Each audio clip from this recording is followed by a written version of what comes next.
ይሄንን ትምህርት ነበር ያሰለጠንኩት እና ውስጤ ሞላ። ወደ ሌላ ስብከት ልሰብክ ነበር የፈለኩት የነበረው እናንተን፣ ግን ውስጤ በጣም ተደጋጋሚ ይሄ ነገር መጣ።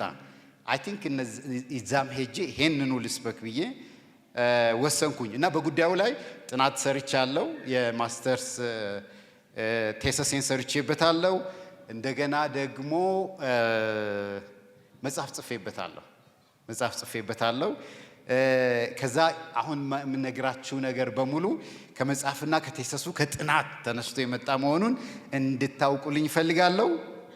ርዕሱ ኢሞሽናል ኢንቴሊጀንስ ኤንድ ቢብሊካል ቪው የሚል ነው፣ ወይንም የስሜት ልህቀትና መጽሐፍ ቅዱሳዊ እይታ።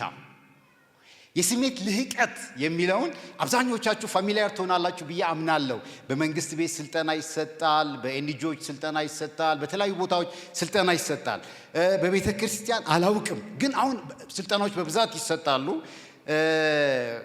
ነገር ግን በቤተ ክርስቲያን ውስጥ ብዙ ሲሰበክ አናየውም።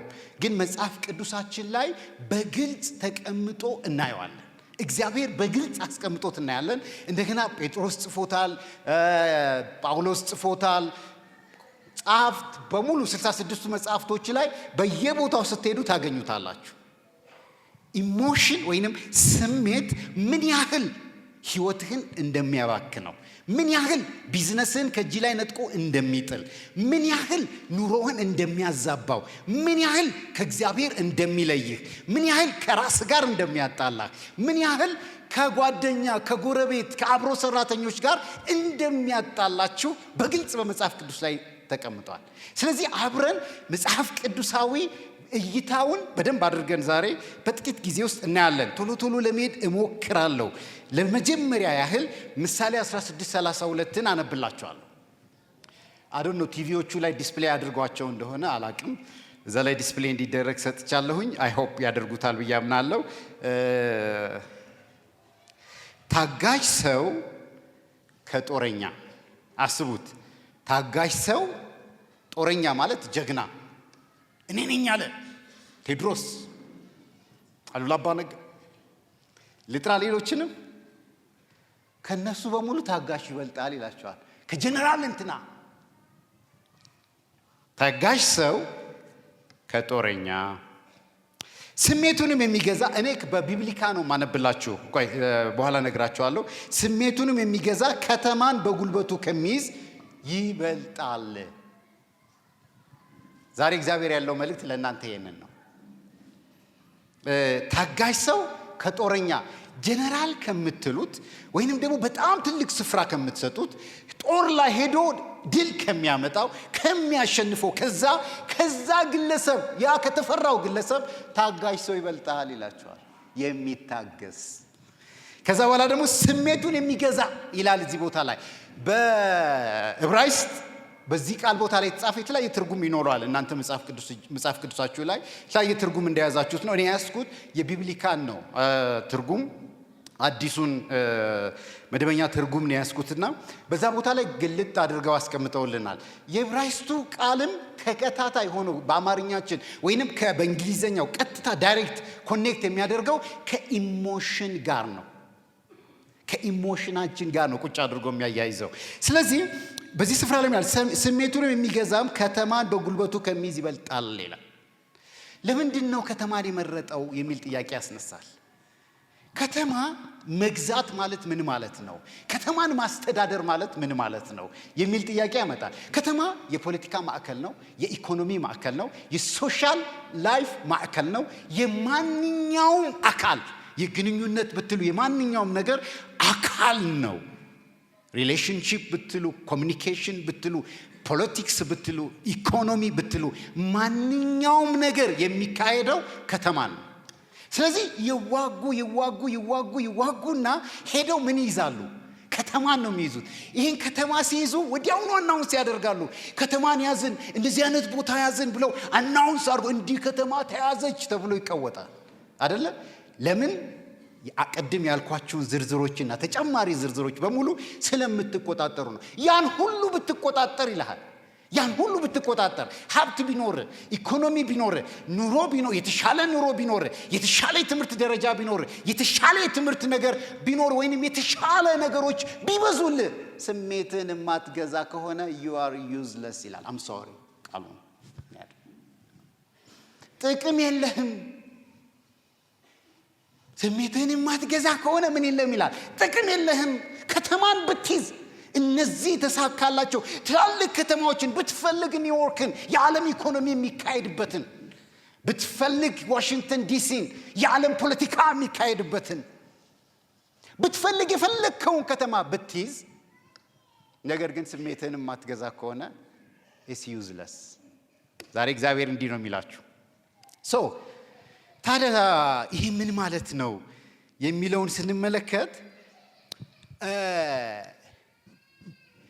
አራቱ መሰረታዊ እድገት ደረጃዎች የሰው ልጅ ማሟላት ያለባቸው እንደነ ኦክስፎርድ ሃርቫርድ ዩኒቨርሲቲ ሌሎችም ትላልቅ ዩኒቨርሲቲዎች ተስማምተው ያወጧቸው አራት መሰረታዊ እድገት አይነቶች አሉ እነሱ ብሪፍሊ ልሄድባቸው አንዱ ይሄኛው ስለሆነ ማለት ነው ባክግራውንድ ለእናንተ ከመስጠት አንፃር አራቱ መሰረታዊ የእድገት አይነቶች ተብለው የተቀመጡት የመጀመሪያው አይኪው ወይንም የማሰብ ልህቀት የእውቀት ልህቀት ወይንም ዕውቀት የምታገኙበት ማለት ነው ይሄ በእንግሊዘኛው ብናገረው ሞር ኤክስፕሌን ያደርገዋል አማርኛችንም ኤክስፕሌን ያደርገዋል በደንብ አይኪው ኢንተለጀንት ኩዌስቸንስ የምንለው ኩዌስቸንት ብለን የምናነሳው ይሄ ኩዌስቸን this type of question ከአይምሮአችን ጋር ነው ከመደመር ከመቀነስ ፊዚክስ ኬሚስትሪ ባዮሎጂ በእነዚህ በሙሉ የሰው ልጅ ተዘጋጅቶ መገኘት አለበት ብቁ መሆን አለበት አመለካከቱ አስተሳሰቡ ያን ሁሉ ፊዚክስ የወሰድከው ኬሚስትሪ ባዮሎጂ የተለያዩ ትምህርቶችን ጂኦግራፊ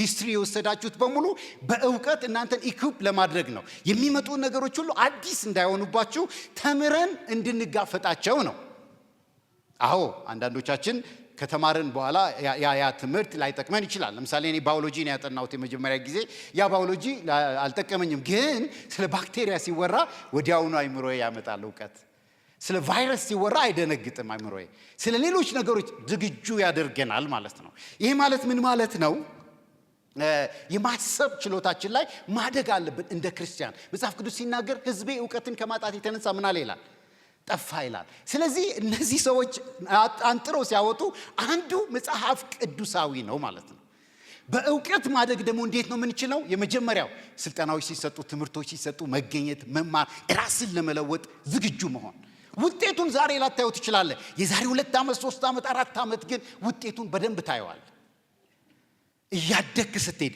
መጽሐፍ ማንበብ ትምህርቶችን መከታተል የቲክቶክ ወሬና ጋጋታ ቆሻሻ ብቻ ሳይሆን I'm sorry when I say this the word ቆሻሻ ብዙ አይነት ቆሻሻ ነገሮች እዛ ውስጥ አሉ የዛ ብቻ ሳይሆን ዩቲዩብ ላይ ያሉ ትምህርቶችን በመከታተል ሶሻል ሚዲያ ላይ ያሉ ትምህርቶችን በመከታተል መጽሐፎችን በማንበብ የመጽሐፎችን ሰመሪዎችን በመስማት አእምሮአችንን የማሳደግ ግዴታ አለብን አንድ ምሳሌ መጣለኝ አንድ ፕሮፌሰር የተናገሩት ምን አሉ ስለ ስሜትና ስለ ዕውቀት አንድ ነገር ተናገሩ ትልቅ ፕሮፌሰር ናቸው ጥፍራችን ያድጋል አሉ እንቆርጠዋለን ጸጉራችን ያድጋል እናስተካክለዋለን የተለያየ የሰውነት ክፍላችን ላይ ያሉ ጸጉሮች አሉ እናስተካክላለን ዝም ብለን ብናያቸው እነዛን ፈጣሪ ሲሰጠን ማኔጅ እንድናደርጋቸው ነው ገቨርን እንድናደርጋቸው ነው ዝም ብለን ግን ብትተዋቸው ዝም ብላችሁ ብትተዋቸው በጃ ጥፍራችሁ ያድግና እዚህ ቤት መግባት ራሱ አትችሉም የእግራችሁ ጥፍር ያድጋል ዞርበል you govern it አይደለ እናስተካክለዋለን በተመሳሳይ ዕውቀትንም በአይምሮአችንንም ገቨርን ካላደረግነው በብዙ ኔጌቲቭ መልኩ ያድጋል ብዙ ሰው ይቧጭራል ብዙ ሰው ይቆርጣል ብዙ ሰው አስቸጋሪ ነገር ልትፈጥር ትችላለህ ስለዚህ በዛም ማደግ ግዴታችን ነው በቃሉ ዕውቀት ያደጋችሁ ሁኑ ይላል መጽሐፍ ቅዱስ ከዛ ያለ ይቀጥላል ዛሬ እሱን ስለማላስተምር እቺኛዋን አዘላታለሁ ይሄኛውን ጉዳይ ሁለተኛው የስሜት ልህቀት ብለን የምናስቀምጠውን ነው ያስቀመጡት ሶስተኛው አካላዊ ልህቀት የስሜት ልህቀት በኋላ ላይ ስለምናየው ነው አካላዊ ልህቀት ይኖራችሁ ዘንድ ይገባል ይላል ሳይንሱ መጽሐፍ ቅዱስ ደግሞ ስለዚህ ነገር ሲናገር ምን ይላል አካላዊ ብቃት ወይንም አካላዊ እንቅስቃሴ ይላል ለጥቂት ጊዜም ቢሆን ምን ይላል ይጠቅማል። ስፖርት የምትንቀሳቀሰው እና ይሄ ፊዚካል ኩዌሽንት ተብሎ የተቀመጠው የግድ ስሊም ሆኖ መገኘት አይደለም። የግድ ደግሞ ከስቶ መገኘትም አይደለም። ነገር ግን ያለህበት ፊዚካል ኮንዲሽን ጫማህን ለማሰር የሚከለክል ከሆነ ለመንቀሳቀስ የሚያስቸግር ከሆነ ከአንዳንድ ሁኔታዎች ወይም ታክቲካል ከሆኑ ነገሮችን ከማድረግ ለምሳሌ ወደዚህ ከመዞር በፍጥነት ወደዚህ ከመሄድ የሚከለክሉ ከሆነ አደጋ አለው ይላል ሳይንሶች። ስለዚህ ያኔ ትኩረት ሰጥተህ በሰውነት ላይ መስራት መቻል አለብህ። ፊዚካል አፒራንስ ተብሎ የተቀመጠው ሌላው የአይምሮአችን የውስጥ የጥርስ የእግር የጫማ ንጽህናን ጠብቆ መገኘት፣ የት እንደምትሄድ አውቀህ በጊዜ ተዘጋጅተህ መገኘት። ለምሳሌ አሁን እናንተ ጋር ልሰብክ ብመጣ ቁምጣ አርጌ ቲሸርት የባስኬትቦል ያለው አርጌ ዋትስአፕ ጋይስ ብል እዚህ ጋር በወጣ where is he from አይደለም የሚባለው። የትም ስትሄድ በማንኛውም በምትሄድበት አካባቢ ራስን ጠብቀ ንጹህ ሆነህ የመገኘት አፒራንስ ወይም ፐርሰናሊቲ የሚባለው ያ ነው። ፐርሰናሊቲ ብዙ አይነት ዴፊኒሽኖች አሉት፣ ግን አንዱ ዴፊኒሽን በዚህ ውስጥ የሚቀመጠው ይሄ ነው። መጽሐፍ ቅዱስን በዚህ ጉዳይ ላይ በደንብ አድርጎ ያስተምረናል። አሁን እዛ ውስጥ ገብቻ አላሳያቸውም። 19 ናቸው የፊዚካል ኩዌሽንት ተብሎ የተቀመጡት ወይንም አካላዊ ብቃት እኛ የምናየው ስፖርት ምናምን አይደለም። 19 ናቸው። እነሱን ዛሬ ልሰብካቸው አልመጣሁም። ይቀመጥ እሱ። ከዛ ወዴት ነው የምንሄደው? መንፈሳዊ ልህቀት ያስፈልገዋል የሰው ልጅ። እኔ አይደለሁም። it's all about the scientist። መንፈሳዊ ብቃት ከሌለው የሰው ልጅ ችግር አለው። ምንድነው ችግሩ ብለው ሲያነሱ የሰው ልጅ እንደ እንስሳ ነው የሚሆነው። ስለዚህ ብለው ተስማምተዋል። አሁን ስትሄዱ መንፈሳዊ ብቃት ያስፈልገዋል የሰው ልጅ የሚያምንበት ነገር ያስፈልገዋል የሚል ሳይንቲስቶች ይዘው እየወጡ ነው። አንዱ ጥናት አብዛኛው አንብባቸዋል ብዬ አምናለሁኝ። መንፈሳዊ እንትን ያስፈልገዋል ብለው ካወጡት ውስጥ አንድ ሆስፒታል ላይ አንድ ጥናት አድርገዋልና ጥናቱ ምን መሰላችሁ? የሰው ልጅ ሲሞት እንዴት ነው የሚሆነው የሚለውን ያጠናሉ። እንደኛ አይደሉም እነሱ፣ እያንዳንዷን ነገር ነው የሚያጠኗት። እና አንዳንዱ ሲሞት ፈገግ ብሎ እየሳቀ ይሄዳል። አንዳንዱ ሲሞት እንዲህ ወሰዱኝ፣ ሊበሉኝ ነው፣ ምን ያደርጉኝ ነው፣ ምን መጡ ምናምን እያለ እያለቀሰ ይሄዳል። አንዳንዱ ሲሞት እቤቱ የሆነ መዓዛ ይሸተን ነበረ ለጥቂት ሰከንዶች ይላሉ ነርሶች፣ ዶክተሮች። አንዳንዱ ሲሞት ደግሞ የሆነ ደስ የሚል መዓዛ ሸቶን ነበር አይተነው ማናቅ ይላሉ። ስለዚህ ይሄንን ኮንክሉዥን ላይ ሲደርሱ የሰው ልጅ ስፒሪቹዋል እንትን ያስፈልገዋል። ከዛ አንደኛው በጣም ትልቁ ጥናትና ቅርብ ጊዜ የወጣው በጣም አነጋጋሪ ሆነው የሰው ልጅ ሲሞት እዚህ ቦታ ላይ የጤና ባለሙያዎች አላችሁ፣ ዶክተሮች አላችሁ፣ ሌሎችም አላችሁና የሰው ልጅ ፌንት አድርጎ ሲገባ ኤሌክትሪክ ሾክ ይዘው ልቡ ላይ እንዲሾክ ያደረጉ እንዲነሳ ልቡ መልሶ እንዲሰራ በኤሌክትሪክ ነው የሚሰራው ልባችንና በዚሁ አጋጣሚ እንድታውቁት እግዚአብሔር የሰራው ነገር አሁን ብዘረዝርላችሁ የሚደንቅ ነው። ምን አይነት አምላክ ነው የምትሉት ልባችሁ እንዴት እንደሚሰራ እና ያንን ለማስነሳት ይሞክራሉ። ሲሞክሩ ሲመነጭቁ ያያል። ያኔ በሽተኞቹ ከተነሱላቸው እንዲህ አንተ ዶክተር እንዲህ ስትሰራ እኮ እዛ ላይ ሆኛ ይህ ነበረ፣ አንተኛው ደግሞ እንዲህ ስታደርጊ እኮ አይሽ ነበረ፣ እንዲህ ስትባባሉ እኮ አያችሁ ነበረ ይላሉ። ይሄ ጥናት እየበዛ ሲሄድ ምን አሉ? there is life after days። ለምን ያህል ጊዜ እንደሆነ ግን አናቅም። መጽሐፍ ቅዱሳችን ግን ከሞት በኋላ ህይወት እንዳለ የዛሬ ስንት ዓመት ነው የነገረ። እንኳን ተገለጠላቸው በራሳቸው መንገድ፣ ግን ከሞት በኋላ ህይወት አለ። ስለዚህ መንፈሳዊ ማንነት በየጊዜው መመገብ አለበት፣ መያዝ አለበት። ትምህርት ሲባል ቀድመህ መገኘት አለብህ። ጸሎት ሲባል መገኘት መቻል አለብህ። ያልተገኘህለት ቦታ የትም ቦታ ላይ አይመጣልህም። የተገኘህለት ነገር የዘራኸው ነገር ግን ታጭዳለህ። መንፈሳዊ ህይወት ካልተገነባ ኢሞሽናል ኢንቴሊጀንስ ባስተምርህ is useless። ፊዚካል ኢንቴሊጀንስ ባስተምርህ is useless። the key ወይ ቁልፉ ዋናው ቁልፍ መንፈሳዊ ማንነታችን ሲገነባ ነው። መንፈሳዊነት ማንነታችን እንዴት እንገነባዋለን? እሱ ደግሞ ወደ 16 ነጥቦች አሉ። እሱንም አንማርም ዛሬ አናየውም። ግን መንፈሳዊ ነገር እንዲገነባ እጅግ በጣም አስፈላጊ ነው። አንድ ጊዜ አንድ ንጉስ የእንግሊዝ ንጉስ ናቸው አሉ በድሮ ጊዜ ሳቸው የሚስታቸው ላይ የሚደረግ አንገታቸው ላይ የሚደረግ በንግስና ጊዜ ከዘር ወደ ዘር እየተላለፈ የመጣ በእንቁ ተንቆጥቁጦ የተሰራ አናታቸው ላይ የሚደረግ ጠማኑ አናታቸው ላይ የሚደረገው አለ፣ አንገት ላይ የሚደፋ አለ። እሱ ጠፋ። ሲጠፋ ለከተማው በሙሉ ስዕሉ ተስሎ አረንጓዴ ቢጫ ቀይ ያለ እንዲህ በዛ ዘመን አለ። የኛ ቪዲዮዎች ናቸው እንጂ የሌሉት አበቦች አሉ፣ ቀለም ይቀምማሉ። ከሐምራዊ ከለር ይለዋል አለ እግዚአብሔር። ከዚህ አይነት ከለር አድርገ ስራ አለ፣ ቢጫ አለ፣ ሐምራዊ አለ፣ ወርቅ አለ እንትን በዛ ዘመን እና ተንቆጥቁጦ የተሰራ ያንን በስዕል በቀለም እየነከሩ በስዕል ሳሉና ይሄን ያገኘ ሰው ይሄን ያህል ይሸለማል ተብሎ በከተማው ሁሉ በገጠሩ በአገሩ በሙሉ ይሄ እንትን ተበትኖ ተለጠፈ። ንጉሱ ይሄን ያህል ሀብት ይሰጠዋል፣ ወንድ ከሆነ ያገኘው የመጨረሻ ልጁን ይድርለታል፣ እንዲያደርግለታል ተብሎ ተነገረ። ተፈለገ ሰው ይተራመሳል። አንድ ወጣት አንድ ቀን ወንዝ ሊሻገር እንዲህ ወደ ገጠር እየሄደ ወንዝ ሊሻገር ሲል ምኑን ያየዋል? ይህን ሀብል አየውና ሀብሉን ዘለለና ውሃ ውስጥ ገባ። ሊያወጣው ገብቶ ዳክሮ ሲወጣ የለም። አሁንም ዘለለና ገባ። ዳክሮ ሲወጣ ጭቃ በጭቃ ሆኗል ሰውነቱ። ውሃው እስኪ ሰክን ጠብቆ አሁንም ዘሎ ይገባል፣ የለም። አንድ አባት ቁጭ ብለው ያዩት ነበር ይህን ሰው እና ጠጋሉና ልጄ ምን ሆነህ ነው አሉት። ምን ሆነህ ነው እንደዚህ ጭቃ በጭቃ ሆንክ? ደህና ይሆንክ ዘንጠህ አምሮብህ የርክ የነበርክ ሰውዬ ምን ሆነህ ነው ጭቃ በጭቃ ሆንከው? አባል አዩት። ንጉሱ ያሉት አንገት ላይ የሚቀመጠው የንግስቲቷ ክብር ይኸውልዎት እዚህ ውስጥ ነው ያለው። ከፈለጉ እርሶ እኔ ደክሞኛል፣ ከፈለጉ እርሶ ያውጡና ሄደው ይስጡት እና እርሶ ይገላገሉ፣ በቃ እሱ ሀብቱን ይውረሷል።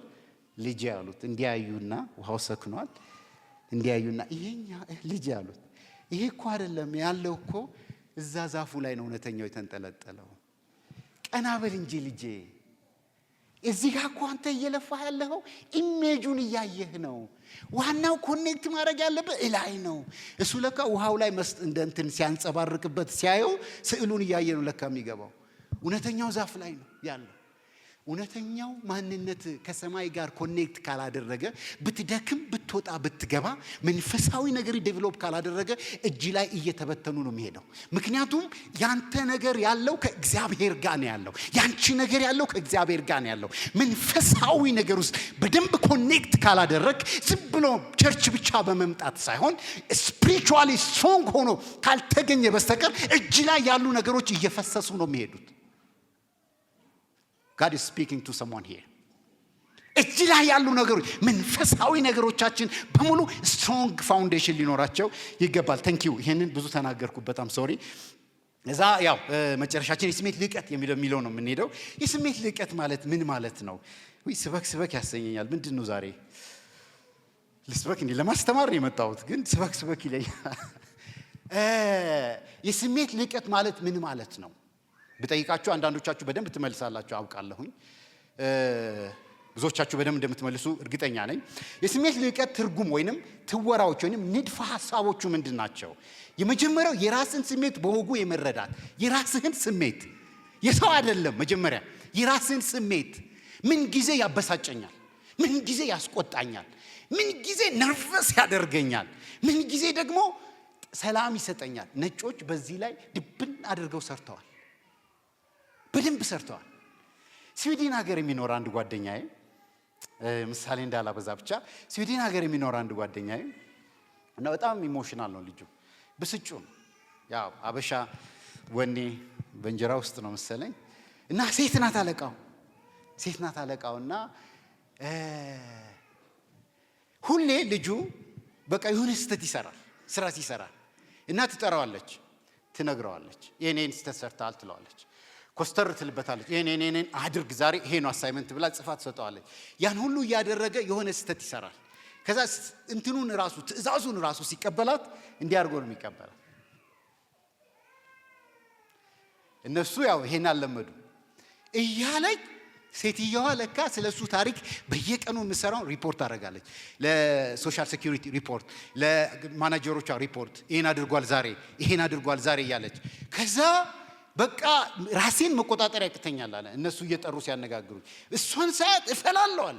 እሷ ግን ጠዋት ስገባ ሃይ ጉድ ሞርኒንግ ትለኛለች አለ። እስቲ በሉ እናንተ ብላችሁ ትላላችሁ። ምንም አይመስላትም። ከዛ ትሄዳለች ኮምፒውተሯ ላይ ሃይ how are you doing today? This is your assignment for today. ዛሬ ስራ ይሄ ነው እንደምን አደርክ ብላ ትሰጠዋለች። እሱ ደግሞ ብሎ ይቀበላል። ሃይ ጉድ ሞርኒንግ። መጨረሻ ላይ ጉዱን ጠሩትና ማናጀሮች በሙሉ ነገሩት። ከዛ ይሄን አድርጋል። አበደ፣ ጨሰ።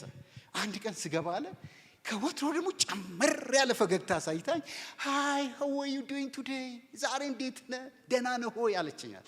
ፈገግ ብዬ እኔም በቃ ደስ ብሎኝ ዛሬ ለቋታል ወይ ዛሬ ደብል ነው አለች። ጨበጠችኛልና እንዴት ነህ ደህና ነህ አለች። ሰላም ነኝ አልኳት። ከዛ ገብቼ ስራዬን ሰራዋል።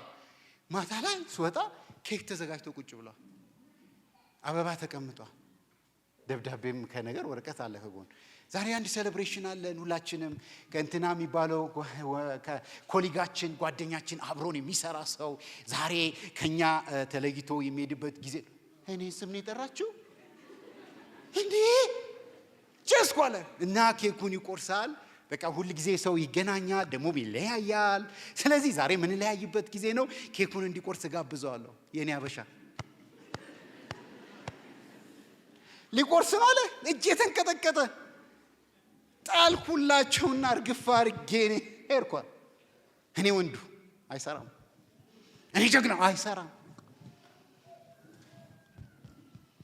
ከዛ ሄድኩ ፖርትፎሊዮ ላይ ምንድን ነው የሚባለው በአማርኛችን ላይ ከነሱ ጋር ተከትሎ የሚሄድ የነሱን ሶሻል ሴኩሪቲ ነምበር ስታስገባ በሙሉ ታሪክ ይቀመጣል። እዛ ይሰራው የመጨረሻ እንኳን ኬክ ቆረሳው ላይ ንቆን ጥሎ ነው የሄደው ተብሎ ተጻፈ። ከዛ ላይ ምን ብላ ከስር ጽፋለች? he is emotionally unintelligent ፕላስ የተረጋጋ ሰውም አይደለም። ማን ይቅጠረኛል? ማን ሁሉም ቦታ ሲሄድ ቦግ አድርጎ ያንን ነው የሚያሳየው። ሁሉም ቦታ ሲሄድ ቦግ አድርጎ ያንን ነው የሚያሳየው። የራስን ስሜት የቱ ጋር እንደምትቆጣ ማወቅ፣ የቱ ጋር እንደምትገነፍል ማወቅ። ጌታ ኢየሱስ ክርስቶስ ወደ አእምሮ የመጣ ጌታ ኢየሱስ ክርስቶስ እያስተማረ እያሰለጠነ ሁሉንም ነገር ጨረሰ። ልብ ብለህ ስማኝ፣ ልብ ብላችሁ ስሙኝ። ሁሉንም ነገር ጌታ ኢየሱስ ክርስቶስ ከጨረሰ በኋላ መጨረሻው ሊሰቀል ሲል በዛ ጨለማ በዛ ደን ውስጥ ወታደሮች ሊይዙት መጡ እና እስከዛች ሰዓት ድረስ ጌታ ኢየሱስ ያለ እንከን ነበረ። ምንም አይነት እንከን ብትፈልግበት አታገኝም። ልብ ብለህ ስማኝ። ከዛ ልክ ጌታ ኢየሱስ ሊሰቀል ሲል እነዛ ወታደሮች መጡ። እነዛ ከባቢዎች ምናምን ሊይዙት መጡ። ይሁዳ እየመራ መጣ። ይሁዳ ወሰደና ይሄውና ብሎ ስሙ ሰጠ። ከዛ ጴጥሮስ እኔ ከሰማይ ሆነ ያቀበሉት ከምድር አላውቅም። በድግት ብዙ የተያያዙ ነገሮች አሉ ከሰይፉ ጋር ባስተምራችሁ ባክግራውንዱን ብታዩት ለካ ጅሬው ሰይፍ ይዟል። እያንዳንድሽ እዚህ ጉባኤ ውስጥ ያለሽ ሰይፍ ይዘሻል። እያንዳንድሽ እኔም አለኝ። ሁላችንም የነገር ሰይፍ አለው። አንዳንዱ የተንኮል ሰይፍ አለው። አንዳንዱ ሰይፍ አለው አላልኩም እኔ። አንዳንዱ ሰይፍ አለው ብቻ እና ጴጥሮስ ፊዚካል ሰይፍ ይዟል። ብድግ አደረገና ሰይፉን ጆሮን ምን አለው ይላል ቆረጠው። አየ ስሜታዊ ሆነ በምታደርጋቸው ማንኛውም ነገሮች በሙሉ ለጠላቶችህ ማስረጃ እያስቀመጥክ ነው የምትሄደው።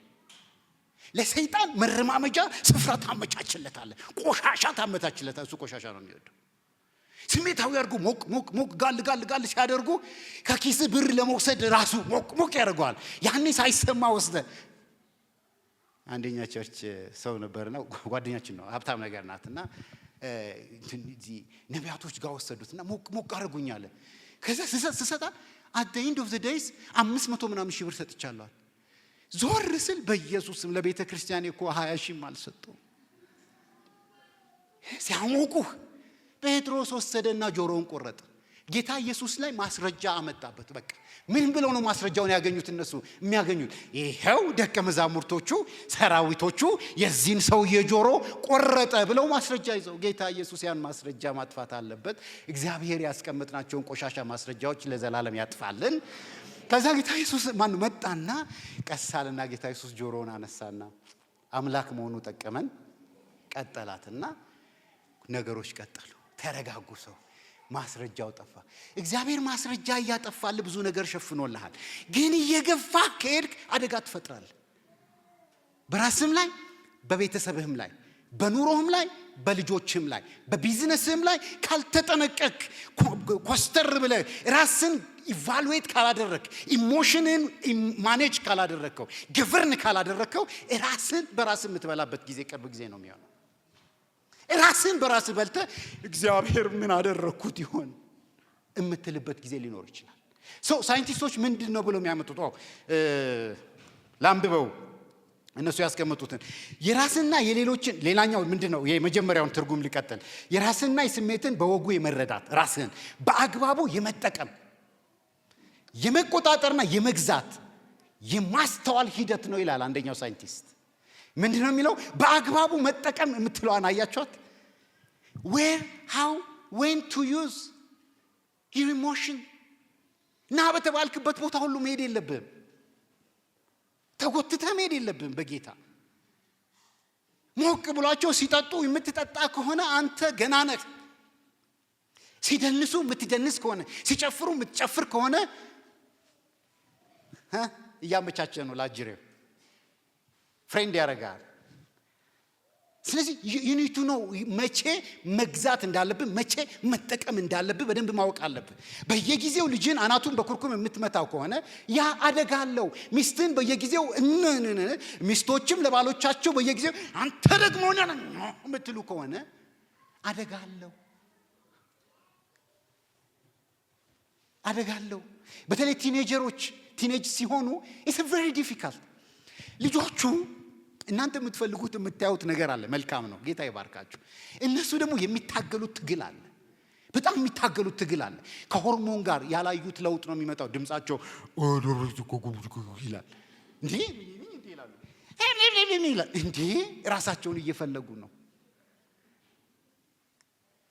የተለያዩ ሆርሞኖች አሁን ብዘረዝርላችሁ ዴቨሎፕ ያደርጋሉ። በዛ ሰዓት ባህሪያቸው ይቀያየራል። እንደ ቀድሞ አይታዘዟችሁም፣ እንደ ቀድሞ አይሆኑላችሁም። የፒር ኢንፍሉዌንስ አለ ወይንም የጓደኛ ተጽዕኖ አለ። እንደ ቀድሞ ይሆኑልናል ብላችሁ አታስቡ። በዛ ጊዜ ግን ከመታቿቸው እድሜ ልካቸውን አይረሱትም። ከሆርሞኑ ጋር ተጣብቆ ነው የሚቀር። አንድ ጊዜ እቺን ልንገራችሁ፣ እንዴት ምን ያህል ገቨርን እንደሚያደርጉ ስሜታቸውን እቺን ልንገራችሁ። እና ልጁ ያለቃይ ልጅ ነው እና እዛ ሲወዷችሁ በጣም ከወደዷችሁ ቤታቸው ነው የሚወስዷቸው። ቤታቸው ነው የምታርፉት። ሆቴል ማረፍ ይችላልው፣ ፕሮጀክቱ ሊሸፍን ይችላል። ገስት ሃውስ ማረፍ ይችላልው አለን የኛም ገስት ሃውስ። እና እነሱ ቤት ወሰዱኝና ቀን ከአለቃይ ጋር ቢሮ ስንሰራ ቆየንና ሲመሽ ወደ ቤት ሄደ እና ቤት ሄደን ስንሄድ ሚስትየው ቤት ነው ያለችው። ሚስትየው ለካ ልጁ ጠዋት ላይ እኛ በጊዜ ነው የወጣ ነው ቢሮ። ልጆቹ ስኩል ባስ ይዞ ነው የሚሄደው። ልጁ ያጠፋው ጥፋት ልነግራቸው አልችልም። ያንጨረጭራል። 10 ዓመት ገደማ ነው ልጁ። አሁን ሂዝ አባውት 24 ምናምን ትልቅ ነው ልጁ። እና ልጁ ከፍተኛ ጥፋት አጠፋ። በጣም ትልቅ ጥፋት ነው ያጠፋው። ያንን ጥፋት ሲያጠፋ ልጁ አባትየውና እኔ ያው ወደ ቤት ሄድን። ከዛ ሚስትየው መለፍለፍ ጀመረች። እናንተ ቆይ ልጆች ሲያጠፉ ለባል ለመናገር እና ልክ ባልየው ሲመጣ እኔም ስመጣ ስንሄድ ልጁ እንዲያርጎ አለች እና ብቻ ባንዴ ዘረገፈችው። ሰማው ውስጤ እንዲህ አለ፣ ተንቀጠቀጠ። ያጠፋው ጥፋት ውስጤ እኔም ባልየው ኦኬ አለ። እንዴት አይምሯቸው ላይ እንደሰሩ እያሳየኋቸው። አንተ ትንጨረጨራለህ፣ ትጮኻለህ፣ they don't care ሸብ አድርገው ይሄዳሉ። እና ልክ ቤት ደርሰን ልጁ ቦርሳውን ይዞ ከስኩል ባስ ወረደ። ወሰብ ነው ያለ መጣ። ልጁ ቹቼ ነው። አባትየው በኩርኩም ተቀበለው እያልኩ ስጠብቅ how was the day እንደ ቀኑ እንዴት ነበረ? ሳመው። እንዴት ነው ብሎ አሻሸው። እንዴ ረሳው እንዴ ያጠፋው? እኔና አንቺ ብንሆንስ? እኔና አንተ የመጀመሪያው እኔ እዚህ ቸርች አላውቅም። ስትታዩላችሁ መልአክ ነው ትመስሉት። እኔ በዛ ሰዓት አንገበገበኝ። እናንተ ውስጤ እንዴ አይዞም እንዴ ጌታ እያስተማረኝ ነው። ከዛ ወይ ሚስትየው ደግሞ ብሳቅፍ ሳም ሰላም ሆማንጅሩ በቃ ከዛ ሲሉ ሄዱ ልብሳችሁን ቀይሩ ተጣጥባችሁ ነው ተባሉ። ሄዱ ወደ ላይ ልብሳቸውን ቀይሩ፣ ቦርሳቸውን ጣሉ፣ ነው ቀያየሩ። ስናክ ብሉ አፈር ብላ ነው እኔ አላልኩም። ቄሶች ልክ ልጆቹ ስናክ ሲበሉ ስናኩን አብልቶ አፈር ያበላዋል ብዬ ስጠብቅ what it was different። በል ሆምወርክ አለህ አለው። አንተ ይሄን ሁሉ ትታገሳለህ? የጠፋውን ጥፋት ብነግርህ ከኔ ጋር እዚህ አሁን ትንጨረጨር ነበር። ሄዱ ሆምወርካቸውን ስሩ አሉ። ሆምወርካቸውን ልጆቹ ሰሩ፣ ጨረሱ። እግዚአብሔር እንዲህ ነው የሚታገስ። የምር አባት ማለት ያ ነው። አምላክ ማለት ይሄ ነው። ይታገስሃል በብዙ መንገድ። አንተ ግን መታገስ አትችልም ባለቤትህን። አንተ ግን ልጆችን መታገስ አትችልም። አንተ ግን አብረው የሚሰሩ ሰራተኞችን መታገስ አትችልም። አፈር ካላበላሃቸው ቆመ ማደር አትችልም። ትጎተጉታለህ። leave it to him።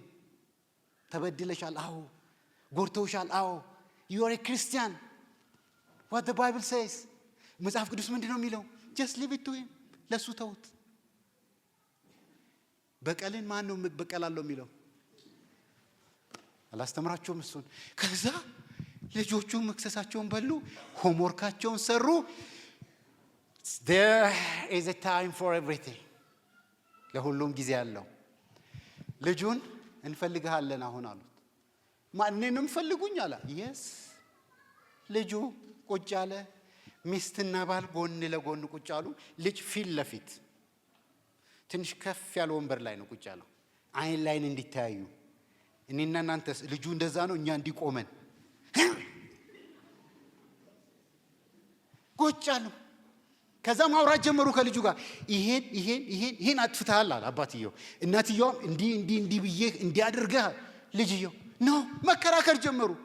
ከዛ ሲከራከሩ የባልየው ድምፅ እያለ ሲመጣ ሚስትየው ሲልመዷትችን እንዲበሉ እስቲ ሁላችሁ። ከዛ ኢስ ሪማይንደር ዝቅ ያደርጋል። አንድ ናቸው ሰዎቹ። ይሄ እንደኛ በስም ብቻ በቋንቋ አይ ላቭ ዩ ምናምን ኢትሄርዋን በቃ እንዲህ አታች ናቸው፣ አታችድ። ከዛ ሚስትየው ደግሞ ስትናገር ልጁ አንዳንድ ነገሮችን መከራከር ፈለገ እና ይሄኛው እንዲህ ነው ምናምን ጊዜ ሰጡት። ሚስትየው ድምጿ ከፍ ሲል ባልየው እንዲህ እነዚህ ሰው ጌታ ቁጭ አድርጎ ነው ያስተማረኝ። ከዛ ልክ ቋንትናን ጨረሱ፣ ሁለቱም ጨረሱ። ልጁም ተማመኑ። አመንካው ከዚህ ቅጣት ይከተላል። ለምን አለ? ቅጣት ይከተላል ምክንያቱም ይሄን ስለሰራ። እሺ ቅጣቱ ምንድነው? እህትየው ከሶፋ እኔ ጋር ቁጭ ብላ ከሶፋ ጋር ነው የምታየው። ሶፋ ላይ ቁጭ ብላ እነሱ የውይይት ቦታ አላቸው፣ እዛ ቁጭ ብለው ምንድነው ቅጣቱ? ለሚቀጥሉት 1 ወር ቴሌቪዥን የሚባል አታይም። እንጅሩ what no የለም። እሺ what's next?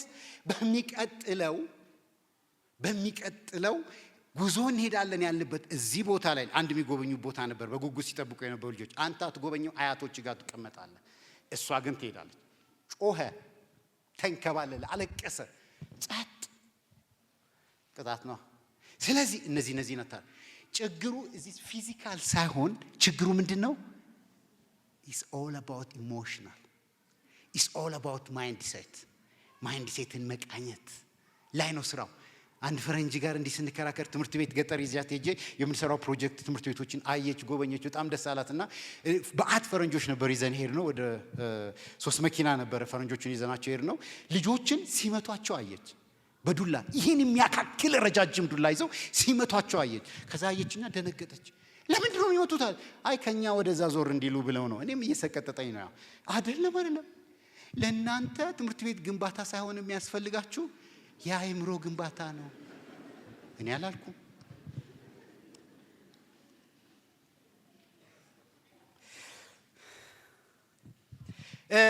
ሚላል የመቆጣጠር የመግዛትና የማስተዋል ሂደት ነው።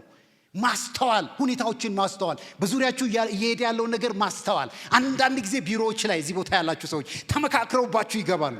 ተመካክረው አቋም ይዘው ምናምን ይገባሉ። ያኔ ማስተዋል፣ ነገሩን ሴንስ ማድረግ እና አለመበሳጨት፣ የበላይ ሆኖ ፈገግ ብሎ መገኘት ግዴታ ነው። ደግሞ ክርስቲያን ለምን ትጉተላለህ? ተስማምቶ አቋም ይዘው ይገባሉ አይደል? እንስማማለን። እዛ ሰፈር ያላችሁ ሰዎች ተስማምቶ አቋም በመበሳጨትና በመነዳድ በመንቀጥቀጥ ሶልቭ የምታደርገው ምንም ነገር የለም። የስ እንቆጣለን፣ ግን በየነገሩ እየተዝረከረክን አንቆጣም። ተቆጡ፣ ግን በቁጣችሁ ላይ ታውቋታላችሁ። ጥቅሳቱ ቴንክ ዩ ታስ አውሰም። አንድን ነገር ማወቅ የዛን ነገር ለመሆን ግማሽ ያህል መሄድ ነው። አሁን ተግባራዊው ነው እና ምን ማለት ነው? ቢ ኦብጀክቲቭ ቤዝድ ሁን ነው። ሰብጀክቲቭ ቤዝድ አትሁን። ዝም ብለህ እዚህ አይደለም መቆጣት። ዓላማ ይኖርሃል። ጌታ ኢየሱስ ክርስቶስ እኮ ሲቆጣ ወደዛ ስፍራ ላይ ሄዶ ጌታ ኢየሱስ ሲቆጣ የሚያስተካክለው ነበር። ቤተ መቅደስ ውስጥ ቤተ መቅደሱን መነገጃ መሸጫ ስላደረጉት ዓላማ አለው። ያንን ተቆጥቶ ለማስተካከል ነው ሄደው። እሱን ሌላ ጊዜ ሰብካቸዋለሁ፣ ባክግራውንዱን ሁሉንም ነገር ግን ስትቆጣ ዓላማ ይኖር። የምታስተካክለው የምታስቀምጠው ሴት አድርገህ ስትቆጣ ነገሮች ስሙዝ ይሆናሉ። ወዲያው ደግሞ መለስ የማለት አቅም ስንቆጣ እሳቸው እኮ ቁጡ ናቸው፣ እሳቸው ማን ይነካል፣ እሳቸው ማን ያናግራል? አረ የራስና የሌሎችን ስሜት ተረድቶ መቆጣጠር ማለት ይላል ይሄኛው ሳይንቲስት ደግሞ የራስን ብቻ አይደለም፣ የባለቤትን ስሜት ማወቅ መቻል አለብህ። የልጆችን ስሜት ማወቅ መቻል አለብህ። ቲኔጅ ሲሆኑ ወጣት ሲሆኑ የሚመጣባቸውን ስሜት መረዳት መቻል አለብህ። በዛ ደረጃ ዝቅ ብለህ ማነጋገር መቻል አለብህ። የሌሎችንም ስሜት መረዳት። ምን ስሜት ውስጥ ናት ያለችው አብራኝ የምትሰራው ሴት? ምን ስሜት ውስጥ ሆኖ ነው እሱ ይሄንን የሚሰራው? አንዳንድ ጊዜ እነሱ ያሉበት ስሜት እኛ ያለንበት ስሜት ሊለያይ ይችላል፣ ወይንም አንድ አይነት ሆኖ ልንጋጭ እንችላለን። የሌሎችንም የስሜት መረዳት መቻል አለብህ። የባለቤትን ስሜት፣ የራስን ስሜት፣ የመጋቢዎችን ስሜት፣ የአስተማሪዎችን ስሜት፣ የኳየሮችን ስሜት፣ የኳየር መሪዎችን ስሜት መረዳት መቻል አለብህ። ከሌሎች ጋር ስትሰራ የራስን ስሜት ብቻ አይደለም ይላል ሳይንሱ። እኔ አይደለም ሳይንሱ ነው የሚናገረው። ይሄ ማለት ምን ማለት ነው? ሁላችንም የራስን ስሜት ካወክ በኋላ የሌሎችንም ስሜት የመረዳት ኃላፊነት አለብህ። በየጊዜው የሰዎችን ስሜት ለመረዳት በየጊዜው መሮጥ፣ ማሰብ፣ መጨነቅ አለብህ ማለት አይደለም። ግን አብረው የሚሰሩ ሰዎችን ምን ያስቆጣቸዋል? ምን ያናድዳቸዋል? ምን ያበሳጫቸዋል? ባለቤቴን ምን ያበሳጫታል? ምን ያናድዳታል? የኔ ባል ምን ሳደርግ ነው የሚናደደው? ይህን ታዲያ ማስተካከል አልችልም እኔ? ይሁላችሁ አንድ ጊዜ ሙሴ እግዚአብሔር ሰው ነው። በጣም የምወደው የእግዚአብሔር ሰው ነው። መጽሐፍ ቅዱስም እንደ ሙሴም ያለ ነቢይ አልተነሳላም በሰው ደረጃ። እውነት ነው ውሸት ነው? እውነት ነው ይላል። እና ሙሴ ትሁት ነው፣ ታጋሽም ነው፣ ደግሞም ኢሞሽናል ነው። አንዳንድ ቦታ ላይ ስታዩት መጽሐፍ ቅዱስ ያስቀምጥላል እንዲህ ብሎ ሙሴም ከእግዚአብሔር ዘንድ ጽላቶቹን ቶሎ ለመሄድ ያህል 2ቱን ጽላቶች ተቀበለና ይላል ከእግዚአብሔር ዘንድ ሲወጣ አስብ፣ እግዚአብሔር የጻፋቸው ጽላቶች ናቸው። ማን የጻፋቸው? እግዚአብሔር ራሱ የጻፋቸው ጽላቶች ናቸው። 2ቱን ጽላቶች ተቀበለና ከእግዚአብሔር ዘንድ ሲወጣ እግዚአብሔር ደግሞ አስቀድሞ ነግሮታል። ህዝቡ ሌላ አማልክት እያመለከ ነው። ሂዳችሁ ስፍራውን አንብቡት። ህዝቡን ሂደህ ብታይ ሌላ አማልክት እያመለኩ ነው። ይሄ እግዚአብሔርን አስቆጥቶታል። ግን እግዚአብሔር ታጋሽ ነው ሲል እውነት ታጋሽ ነው። ስለዚህ ሙሴ ከዛ ልክ ሲወጣ ጽላቶቹን ይዞ እግዚአብሔር የጻፈባቸው የሚገርሙ እስከ ዛሬ ቢኖሩ እነዛ በቃ እና የእግዚአብሔርንም ጽሑፍ እናይበት ነበር። ይዟቸው ልክ ሲወጣ ህዝቡን ሲያይ ይላል ቃል በቃል ሙሴም በጣም ተቆጣ ይላል። እጅግ ተቆጣ ይላል። ከዛ ምንድን ያደረገው? እግዚአብሔር የሰጠውን ጽላቶች ሁለቱን ምን አደረጋቸው ይላል? ምድር ላይ ጣላቸው። እግዚአብሔር የሰጠህን ትዳር፣ እግዚአብሔር የሰጠህን ልጆች፣ እግዚአብሔር የሰጠህን ሀብት ስሜታዊ በመሆን እግዚአብሔር የሰጠህን ስራ፣ እግዚአብሔር የሰጠህን እድሎች ስሜታዊ በመሆን እርግፍ አድርገህ ልትሰባብረው ትችላለህ። ተጠንቀቅ። ልትሰባብሪው ትችላለሽ። ተጠንቀቂ። ውድ የሆነ ስጦታ እግዚአብሔር የሰጠሽን ይህን የመሰለ ቤተክርስቲያን በትንሽ በትልቁ በመበሳጨትና በመናደድ ጥለህ ብትሄድ በትንሽ አይሰራም። አንዳንዱን ክርስቲያን ታግሶ ነው የሚያልፈው፣ ጸንቶ ነው የሚያልፈው። እያገለገለ ወንድሞቹን አይዟችሁ በርቱ ያለ ነው የሚሄደው። እየተወጋም እግዚአብሔር የብድራት አምላክ ነው፣ ይከፍላል። እግዚአብሔር ከፍ ሲያደርግሽ ታየዋለሽ። እግዚአብሔርን ከፍ ሲያደርግ እግዚአብሔርን ታየዋለህ። በመበሳጨትና በመማናደድ እግዚአብሔር የሰጠውን ያን የከበረ ነገር የጣለው ሙሴ እንተም እንዲሁ እግዚአብሔር የሰጠን እግዚአብሔር ዝም ሲል አይምሰልህ። ሙሴን አልተናገረውም እግዚአብሔር ጣለው። እሺ ሙሴ ሲሄድ ምንድን ያለው? በል በራስህ ጻፈው። እግዚአብሔር ሰጥቶ በአግባቡ መያዝ ካቃተ በል በራስህ ስራው ይልሃል።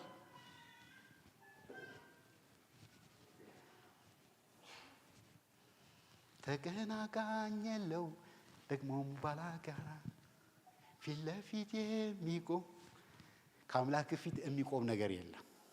በአንተና በአምላክ ፊት የሚቆም ነገር የለም። ስሜት ግን ነገሮችን ሊያደበላልቅ ይችላል።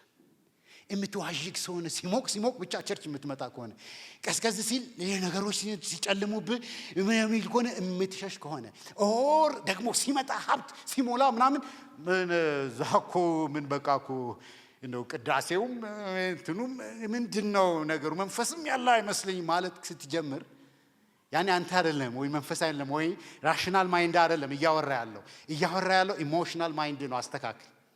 ያለፍክበትን ጎዳና አስብ፣ የሄድክባቸውን ጎዳናዎች አስብ ከእግዚአብሔር ጋር። ሙሴ ሌላ በጣም የሚያሳዝን በዚሁ ልንገራችሁ የሙሴን ነገር ሁለቱን ላምጣላችሁና ልቀጥል።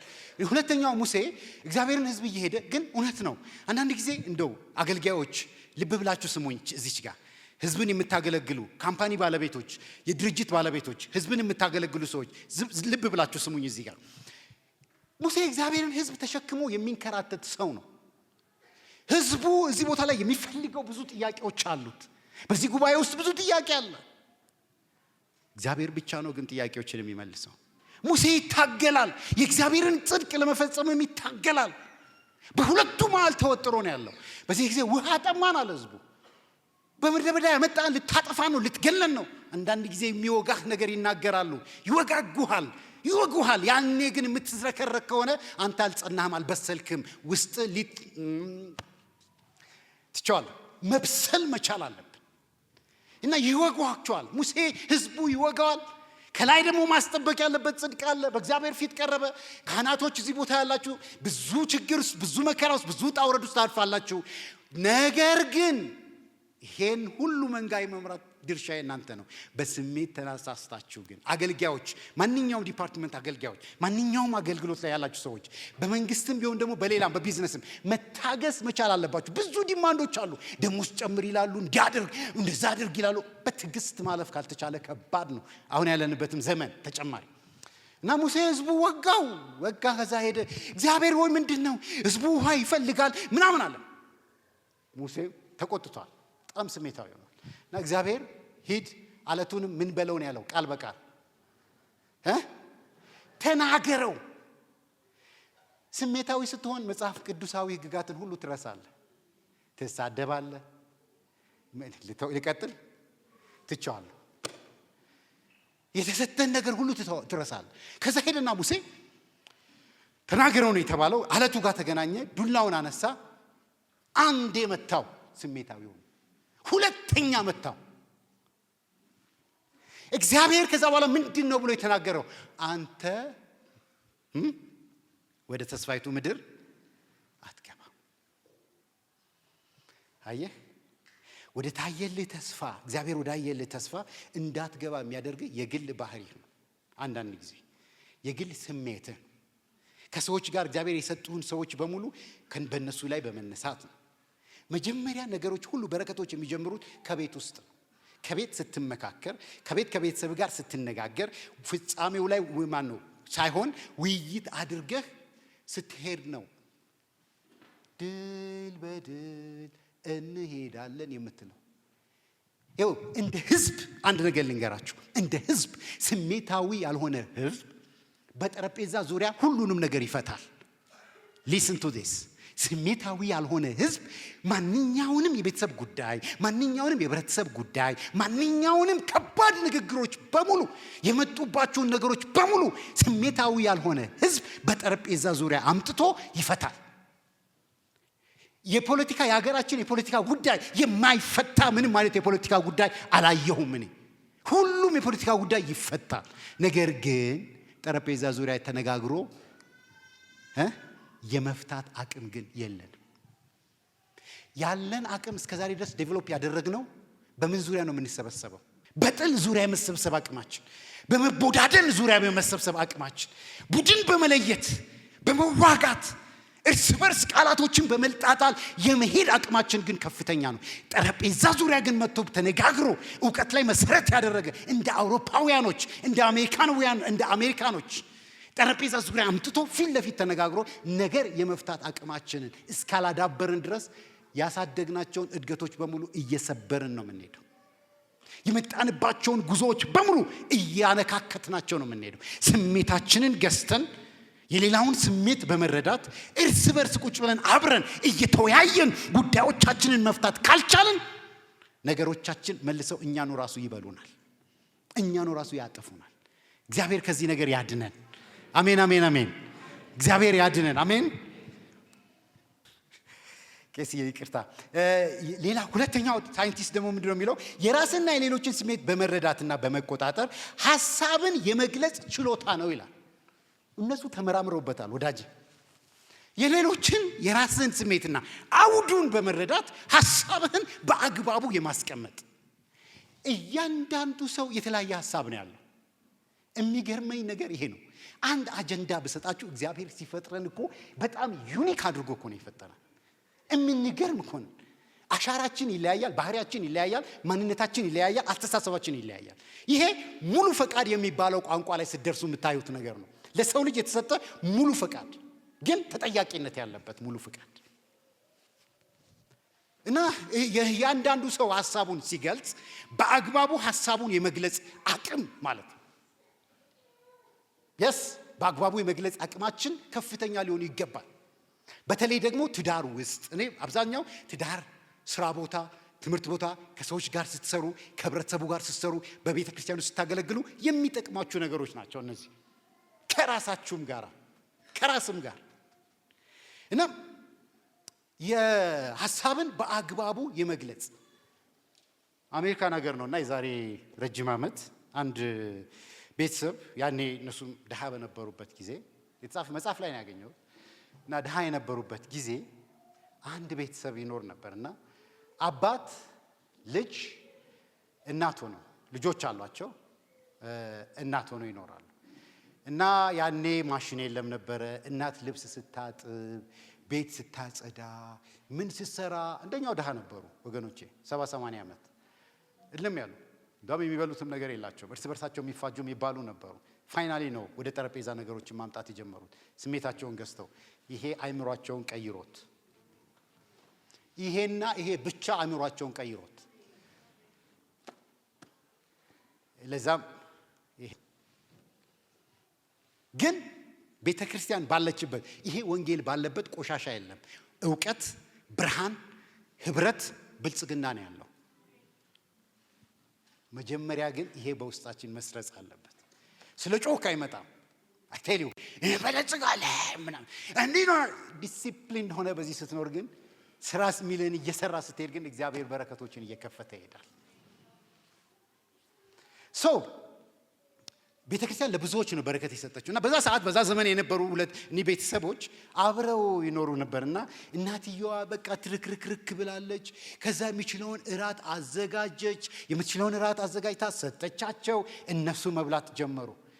አባት ልጆች ሆነው መብላት ሲጀምሩ እሷ ወዲያው ትገራተታለች። አሁንም ከዛ መጣች እናትየዋ ምግቡ እንዴት ነው ብላ ጠየቀች። ባልየው በጣም ቆንጆ ነው አላት። በጣም የሚገርም ምግብ ነው የሰራሽልን እና እግዚአብሔር ይባርክሽ አለ።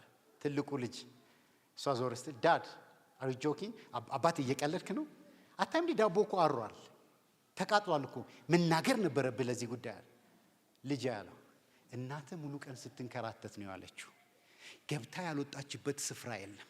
ለዚህ ቤት መኖር እያቀናች ነው ቤቱን ያለችው። የቻለችውን ያህል እየሰራች ነው ያለችው። ለዚህ ለተቃጠለች ዳቦ ብዬ ብናገራት ቀኑን ሙሉ የለፋችውን ልፋት ነው ገደል የምከተው። ይችን ዳቦ እኔ ማስተናገድ እችላለሁኝ። ስለዚህ ከጎኗ በልቼ እንዲያውም ይጣፍጣል። ብትበላው አንዳንድ ጊዜ ምግብ ተቃጥሎ ሬስቶራንት ሲሰጥህ ድብና አድርገህ ትበላለህ እንደ ቆንጆ ነው እያልክ እና እዚህ ትንሽ ነገር ስለተገኘ አንተ እንዲህ ብለህ ትናገራለህ አለው ልጁ። አይ እንዴት ያርገው እንደሚያሳድጉት እቺን ነገርም ጥቃቅን ነገሮችን እባክህ ለፋቸው።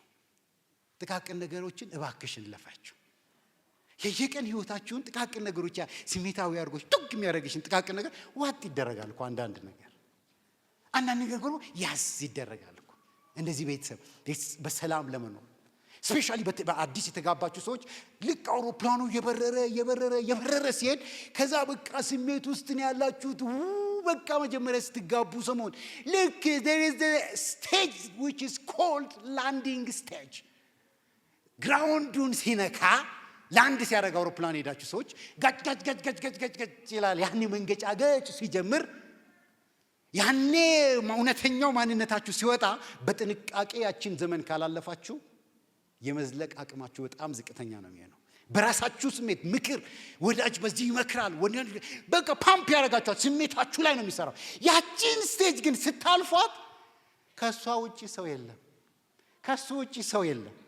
እነዛ ሲዳኛችሁ የነበሩ ካህናቶች፣ እነዛ ሲዳኛችሁ የነበሩ ጓደኞቻችሁ እነዛ ትዝም አይሏችሁም። ያኔ ትክክለኛው ቦንዴጅ ይጀምራል። ያኔ ትክክለኛው መተሳሰር ይጀምራል። ግን ስሜታዊ ሆነ ቀድመ ካፈረስከው አደጋ ውስጥ ነው ራስህንም ቤተሰብህንም ኑሮውንም ማንነትህንም የምትከተው። ስለዚህ ከዚህ ነገር እግዚአብሔር ምን ይበለን ይጠብቀን። ሌላኛው ደግሞ ከሌሎች ፍጥረታት ጋር ያለንን ግንኙነት በአግባቡ የመያዝ የራስን ስሜት የመቆጣጠር የማስተዳደር የመረዳትና ከሌሎችም ጋር መልካም መስተጋብር የመፍጠር ችሎታ ነው። ሳይንቲስቶች ናቸው። ከሌሎች ፍጥረታቶች ጋር ሲል አንበሳ አለ፣ ነብር አለ፣ ድመት አለ። እኛ ስናደግ እኔ ያደኩበት ሰፈር ውሻ ስናይ ምንድነው የምናደርገው?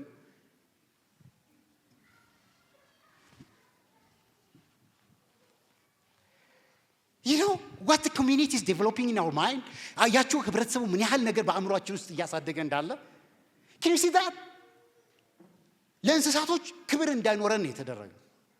አሜሪካን ሀገር ሄደህ እስቲ ውሻ አንድ ሰው ይዞ ሲሄድ እንዲያውም it's a very different thing።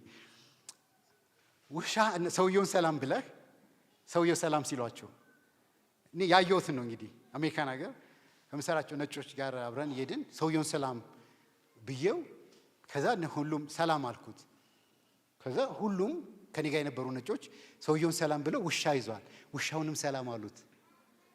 እኔ ዋት ምንድነው? እሺ ነው ልምሰላችሁ አልኩና hello hi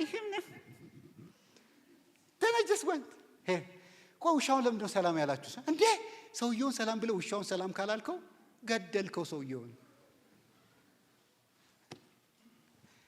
እንዴ ከሌሎች ፍጥረታት ጋር ለምሳሌ አሁን እንቅፋት ሲመታንኛ እየሄድን ስሜታዊ ህዝብ መሆናችንን እዩ። እየሄድን እንቅፋት ቁጭ ብሏል። እዚህ እንቅፋት የለም፣ በጣም ደስ ይላል። በቃ ይሄ ደግሞ መንበርከኪያ ነው። ለማንኛውም እንቅፋት መሬት ላይ ቁጭ ብሎ ሲመታ እኔንም አማርኛ እያጠራችሁልኝ ሲመታ ምንድነው የምትንለው? እንቅፋቱ ምን አለኝ ነው የምንለው? ጌታ ይባርካችሁ። ተነስቶ አይደል የመታህ? ተነስቶ አይደል የመታሽ? ስንሻፈፍ ነው የመታን። እሱ እንደሆነ እዛው ነው ያለው። አየህ አብረ በሰላም አትኖርም። ምክንያትን በእነሱ ላይ ነው የምትጥለው። በተመሳሳይ እህትህ ላይ ነው ምክንያቱን የምትይው። መተደይ በቃ እኔ አይደለሁም ያጠፋሁት እኔ እንደዚህ ነኝ እኔ እንደዚህ ያጠፋውን ጥፋት እያየ ይከራከራል። ስለዚህ እንቅፋቱ አይደለም የመታ አንተ ነህ ደጓ ያረከው። ሪስፖንሲብል ፐርሰን ትሆናለህ ኢሞሽናል ኢንቴሊጀንስ ስትሆን። ይሄ ማአት እንትኖች አሉት የስሜት ልቀት ያላቸው ሰዎችና የሌላቸው ሰዎች እንትኖች ባህሪያቶች የሚል ሰፊ ያለው የስሜት ልቀት አምስቱ ምሰሶዎች የሚል አምስቱ ምሰሶዎች ማድረግ ያለብን በጣም ባህር ነው። አሁን ዴፊኒሽኑ ብቻ ነው እያሳየዋቸው ያለው። ሌሎችም ማአት ነገሮች አሉ ባስተምራችሁ በጣም ደስ የሚለኝ ግን ሌላ ጊዜ እንገናኛለን ብዬ አም ሆፒንግ ግን በደንብ ማስተማር ስላለብኝ ነው አሁን እዚህ ጋር መመላለሰው። ከሌሎች ፍጥረታት ጋር ከቤት ውስጥ ካሉ ፍጥረታቶቻችን ጋር ከሌሎችም ጋር ያለንን ነገር ስሙዝ የማድረግ ኢሞሽናሊ ሳይሆን አንድ ጊዜ ባህር ላይ አንድ ነገር ተደረገና ባህር ላይ 3 ድመቶቻቸውን ይዘው ሄደው 3 ፈረንጆች በባህር ክሮስ ያደርጋሉ። እቺን ታሪክ በተለያየ መልኩ ሰምታችኋል ሊሆን ይችላልና ክሮስ ሲያደርጉ እቺን ልብ ብላችሁ ስሙኝ። ክሮስ ሲያደርጉ መርከባቸው ተሰበረች። እንትን መርከብ ናት። ስትሰበር ሰዎቹ ደነገጡ። ሰውነንና ነርቨስ ሆኑ፣ ኢሞሽናል ሆኑ እና እንደምንም በቃ በኢሞሽናቸው ሲሄዱ ድመቶቹ አልደነገጡም። they thought ናቹራል ነገር ነው የመሰላቸው። ከጉዞ አካል ነው የመሰላቸው ድመቶቹ። ስለዚህ ድመቶቹ ቀስ እያሉ ምንድነው የሚጮሁት እያሉ ድመቶች ቀስ ብለው ተሻግረው ሄዱ። ድመቶቹ 3ቱም ሰዎች ሞቱ።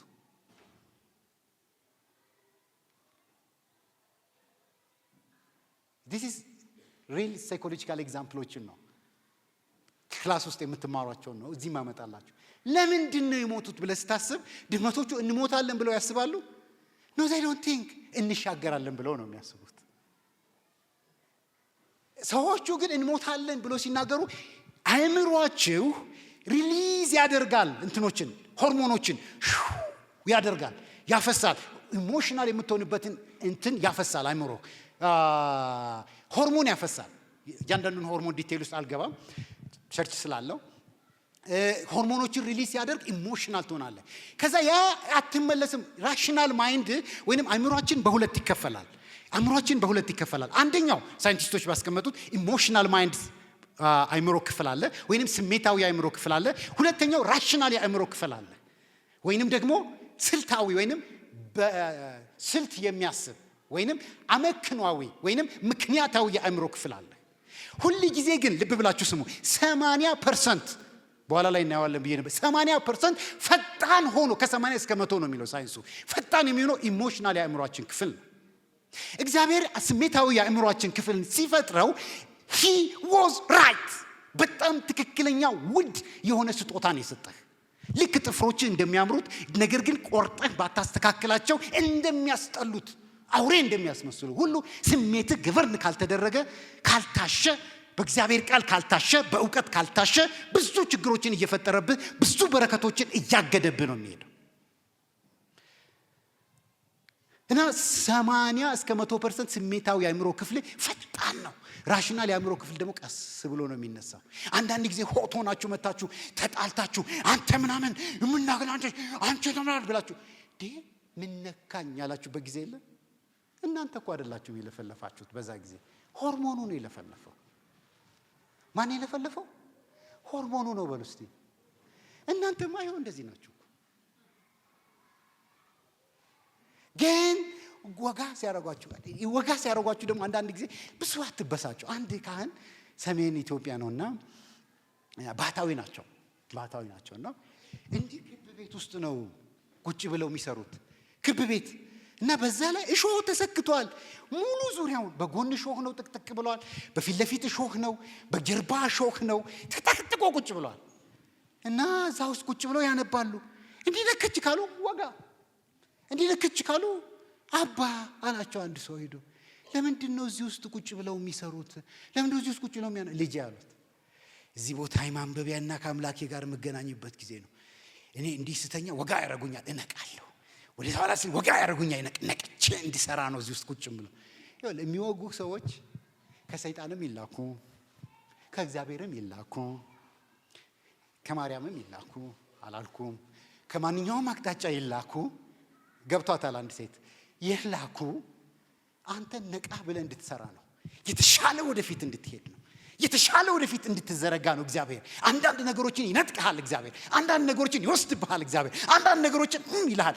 ፔንፉል ስትል እግዚአብሔር ምሰራዋለ በርታ ሂድ ወደፊት እንድትነቃ ነው። ከነዛ ሰዎች ጋር ሁለተኛ እንደዚህ አይነት ግንኙነት እንዳትፈጽም ወጋ ያደርጋል። አቤት አቤት አቤት ወጋ ያደርጋል። የሚወጉ ሰዎች ከሌሉ፣ የሚያነቁ ሰዎች ከሌሉ ታንቀላፋለህ።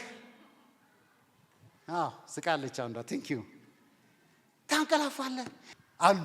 ቤተክርስቲያን ውስጥም ካህናቶችም መሪዎችም አገልጋዮችም ወጋ ሲያደርጓችሁ ለተሻለ ስራ ነው። ሃሌሉያ ጌታ ይባረክ። ለተሻለ ስራ ነው። እግዚአብሔር ያየው ነገር አለ፣ የተኛውበት ጉዳይ አለ እያልክ መሄድ ነው እንጂ እንዲህ ወጋችኝ በዚህም ስትወይ እንዲህ ስትወጋ እንዲህ ልትሄድ ነው። እንዲህ አይነት አካሄድ እየሄዳችሁ ያላችሁ ሰዎች አላችሁ። ለካ መካነ ኢየሱስ ነኝ ያለሁት አካሄዳችንን ይበሉታል፣ ያንሻፍፏል። ባንሻፈፉ ልክ እየተንሻፈፍክ ከሄድክ፣ ባንሻፈፉሽ ልክ እየተንሻፈፍክ ከሄድሽ ጎላቸውን መጥተዋል ማለት ነው። ያንሻፍፉሽና now she is useless አታያትም እንዴ? አታየውም እንዴ? ዓለም ከፍታ ነው የምትጥልህ። I tell you today ዛሬ ተልኬ መጥቻለሁ። ዓለም በዛም በዚህም ወጋግታ እንዲህ ተጠቅማብህ ጨምድዳ ይሄን ውሃ ከውስጡ ጠጥቼ እንደምጥለው ሁሉ እንደዛ ነው የምትጥልህ። እግዚአብሔር አምላክ ግን ሙሉ እንደሆንክ ሃሌሉያ እየተሸከመ እያባበለህ ባህሪህን እየቻለ ማንነትህን እየቻለ ምንነትሽን እየቻለ ውድቀትህን እየቻለ እያባበለ ወደ ዘላለም መንግስቱ ያስገባል። ዓለም ግን ውስጥ ያለው ምጥጥ ታረግና አንድ ነገር ትላለች። ወይ ደከመው እኮ ጡረታ ሚኒስቴርን ታውቀዋለህ? 4 ኪሎ አለልህ። እግዚአብሔር የጡረታ ሚኒስቴር የለው። የዘላለም አምላክ በዘላለም ክንዶቹ የሚሸከም የሚያቅፍ በትከሻው ላይ የሚይዝ ሕያው የሆነ አምላክ እሱ እግዚአብሔር አለልን። ይሄንን የምስራች እንኳን ሰማችሁ፣ እንኳን የዚህ የምስራች ተቀባዮች ልባችሁን ከፍታችሁ የመቀበልና የመጠራቱን ካርድ ተንሰፍስፋችሁ ተቀባዮች እንኳን እግዚአብሔር አደረጋችሁ። አሜን አሜን። አይጥልም እግዚአብሔር፣ አይጥልም አይተውም እግዚአብሔር። ነገር ግን በራሳችን ነገሮችን እንዳናበላሽ በጣም መጠንቀቅ መቻል አለብንና ከሌሎች ፍጥረታት ጋር ያለንን ግንኙነት በአግባቡ የመያዝ የራሳችንን ስሜት የመቆጣጠር የማስተዳደር የመረዳትና ከሌሎችም ጋር መልካም መስተጋብርን የመፍጠር ችሎታ ነው ይላል። ፋይናሊ የመጽሐፉ ጸሐፊ እኔ ማለት ነው ጥናት ካደረኩ በኋላ እኔ ወንድማችሁ የሚከተለውን ብያለሁ። በእኔ እይታ የስሜት ልዕቀት ማለት አንድ ሰው an individual ከህብረተሰቡ ከቡድን ከማህበረሰብ ጋር ባለው ግንኙነት ስራ፣ ትዳር፣ ቤተሰብ፣ አመራር፣ ኃላፊነትና ሃይማኖታዊ አገልግሎቶች እንዲሁም የንግድ ግንኙነቶች፣ ማህበራዊ ክንውኖች፣ ተፈጥሯዊ መስተጋብሮች በተጨማሪም ልዩ ልዩ ግንኙነቶች ወቅት የራስን ስሜት እንዲሁም የሌሎችን ስሜት በመረዳት በማወቅ መቆጣጠር፣ ማረጋጋትና ከመልካምነት እንዳይጎድል በማድረግ ዓላማውን እንዳይስት አጠቃላይ እንቅስቃሴውና ሂደቱን የማሳለጥ የመቆጣጠር የመምራት ብቃት ነው። ይሄን ብቃት እግዚአብሔር ያድለን። አሜን አሜን። ዕውቀቱን ሰጥቶናል። እግዚአብሔር ጸጋውን ያብዛልን። ይሄን ባስተምራውን አንድ ቀን ሙሉ አስተምራለሁ፣ ግን እንዳለ ለለፈውና ቀጣይ ስላይድ ምንድን ያለው ራሽናል ማይንድ ኤንድ ኢሞሽናል ማይንድ የሚለው ነው። ወይንም ስሜታዊ አእምሮ ክፍላችንና ከዛ ቀጥሎ ደግሞ ምንድነው የሚለው ምክንያታዊ ወይንም አመክኗዊ አእምሮ ክፍል አለ። ምን ጊዜም እኛ መጽሐፍ ቅዱስን የምናነብ ሰዎች መጽሐፍ ቅዱስ ሁሉ ጊዜ ኢንከሬጅ የሚያደርገን ቀድማው ራስን መግዛት፣ ስሜትን መቆጣጠር፣ ራስን መቆጣጠር፣ ለሌሎች ማሰብ ምናምን እያልኩ ስናገር ነበራል። እነዚህ በሙሉ መጽሐፍ ቅዱስ ውስጥ ተጽፈዋል። የመንፈስ ቅዱስ ፍሬዎች ራስን መግዛት፣ ትዕግስት እያለ አይቀጥልም። ልቀጥላችሁ፣ እነዛ በሙሉ ተጽፈዋል። ሳይንቲስቶች አገኘናቸው ብለው ያመጧቸው ነገሮች በሙሉ already they were in our Bible, in our book በመጽሐፋችን ውስጥ ተጽፈውልን ቁጭ ብለው ሁሉንም አይቻለሁ፣ አጥንቻለሁ። ልንገራችሁ ሁሉም እዚህ ውስጥ ተጽፎ ቁጭ ብለዋል። ሌላ ጊዜ ኑሮን ራስን መግዛት የሚለውን አውጥቼ ባነብላችሁ ትደነቃላችሁ። ራሱን የሚገዛ ጭምት ምናምን እያለ መጽሐፍ ቅዱስ ይናገራል። እዛ ውስጥ ላለመግባት ምናምን አጠቃላይ ራሽናል ማይንድ የምንለው ምክንያታዊ የሆነ ነው። ምክንያትን፣ ስሌትን፣ ቁጥርን፣ ሐሳብን ዲስፕሌይ አድርገውታል። ይታያል ዲስፕሌይ አልተደረገም። እሺ ቁጥርን መደመር፣ መቀነስ ምክንያታዊ ነው። ስሌትን ይሰራል። ያ የአእምሮአችን ክፍል ውስጥ አለ። አንድ ሁለተኛ ኢሞሽናል የአእምሮአችን ክፍል አለ ደግሞ የምናፈቅርበት፣ የምንወድበት፣ ወደ ቤተ ክርስቲያን የምንመጣበት፣ የምንንቀሳቀስበት፣ ከህብረተሰቡ ጋር የምንገናኝበት፣ ነገር ግን ሆርሞኖች ደግሞ ላይ ሲፈሱ የምንቆጣበት፣ እንደ ግስላ የምንናገርበት፣ የምንበጠብጥበት፣ ነገሮችን ወዲያ ወዲህ የምናምታታበት፣ እንደገና ደግሞ ሲሰክንና ደስ የሚለው ደግሞ የሆርሞን ክፍላችን ደግሞ ሲያመነጭ ደስ የሚለን የምንዘልበት፣ የምንጨፍርበት፣ ደስ እንደዛ የሚያደርገን የአእምሮአችን ክፍል ነው። ራሽናል የአእምሮ ክፍል የምንለው ማለት ነው በእኛ ቋንቋ ቀለል አድርጎ በማቅረብ ሰው። እነዚህ ሁለቱ የአእምሮ ክፍላችን የሰጠን እግዚአብሔር ነው። ግብርን እንድናደርጋቸው ደግሞ በመጽሐፍ ቅዱስ ውስጥ በደንብ ተጽፈዋል። ለምሳሌ ጥሩ ምሳሌዎችን ደግሞ ላንሳላችሁ ዛሬ እዚህ ያላችሁ ወገኖች። ማነው ትናንት ታውቋታላችሁ? አቢጊያን ታውቋታላችሁ አይደል? መጽሐፍ ቅዱስ ውስጥ አቢጊያ በኢሞሽናል ኢንተለጀንስ ላይ ስትመጡ ትክክለኛና ጥሩ ምሳሌ አቢጊያ ናት አንዷ። ሌሎችም አሉ። የሚገርማችሁ ነገር አቢጊያ ባሏ ጋር መጡና ዳዊት በበረሃ ሆኖ ያኔ በስደቱ ዘመን ስትንከራተት ማለት ነው። የማስራው ስራ የለም በመከራተት ዘመን ውስጥ እና ያኔ ዳዊት በዛ በመንከራተት ዘመን ውስጥ በሚሰቃይበት በዛ ዘመን ውስጥ ዳዊት በረሃ ውስጥ ሆኖ የዚህን ሰውዬ በጎችና ከብቶች ሲጠብቅ ቆይቷል። የዚህ ሰውዬ ከብቶችና በጎች ሲጠብቅ ቆይቶ ከዛ ዳዊት በጣም ብዙ ሺህ በጎችም ብዙ ሺህ ከብቶችም ነበሩት ይላል ሰውየው። በጣም ብዙ ሀብታም ነው ሰውየው። እና ዳዊት ያንን ሁሉ ከብቶች ጠብቆ በሰላም ሄዱ። ዳዊት መውሰድ ይችል ነበር። እንዲህ አለስ ዳዊት እንዳያችሁት አላቸው እረኞቹን፣ እዚህ ስፍራ ላይ ምንም አይነት ነገር ከበጎቻችሁ አልጎደሉም፣ አውሬም አልሰበራቸውም፣ ምንም የተወሰደ ነገር የለም። ሁሉን በንጹህ ከእናንተ ጋር ጠብቀንላችኋል። ሂዳችሁ ለጌታችሁ ምግብ እንድትሰጠን እንፈልጋለን ብላችሁ ንገሩታል። ዳዊት እዚህ ቦታ ላይ ራይት አለው የለውም? ራይቱን ግራውንዱን ዴቨሎፕ አድርጓል። መብት እንዳለው አረጋግጧል። ዳዊት ጠብቆ ማለት ዋጋ ከፍሎ ይገባናልና አሁን ደሞዛችንን ክፈለናል። ሄደው ልጆ እረኞቹ ሲነግሩት ማን ነው ስሙ? እንደ ስሙ ምንድነው ያለችው? እኔ አልወጣኝም እናንተ ናችሁ ያላችሁት።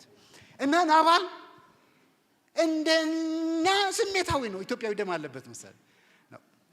ብዙ አይነት ኔሽኖች ዓለም ውስጥ ሁሉ በሙሉ ስሜታዊ የሚሆኑ ብዙ ሰዎች አሉ። ራሳቸው ላይ የሰሩ ኔሽኖች አሉ። አሴ ኔሽን እና ናባል ቱጋል። ማን ነው እሱ? ዳዊት። ማን ነው አትበል ወንድሜ፣ ከጀርባ ያለውን ሳታውቅ ዝም ብላ አትጩህ። ማን ነው እሱ አለ። ማን ነው ዳዊት ለመሆኑ? ምን ያመጣል? ዞር በል ባካችሁ፣ ዞር በሉ አላቸው። ተፈላ ሰውየው።